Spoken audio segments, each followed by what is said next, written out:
আজকে আমি বানাবো গাজরের হালুয়া। আমার এক বুনুকে বানাতে দেখে আমার মনে পড়লো যে এইবার শীতে তো গাজরের হালুয়া খাওয়া হয়নি, তাই আজকে বানিয়ে ফেললাম। একটা গাজর নিয়ে নিয়েছি, গাজরগুলো ভালো করে ছিলে ধুয়ে নেব। এবার গ্রাইন্ডারে গ্রাইন্ড করে নিলাম। এবার কড়াই বসিয়ে দেব, কড়াই ঘি দিয়ে দিলাম, ঘিটা গরম হলে গাজরগুলো ছেড়ে দিলাম। এবার কিছুক্ষণ ভালো করে ভেজে নেব। গাজরটা ভাজা হয়ে গেছে, এবার দুধ অ্যাড করে দেব।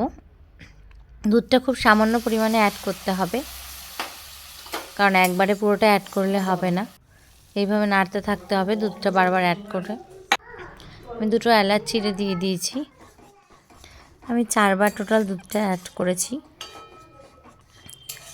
একবারে দুধটা মেরে দিতে হবে, দুধ যেন একদমই না থাকে, পুরো ঘন ক্ষীরের মতো হয়ে যায়।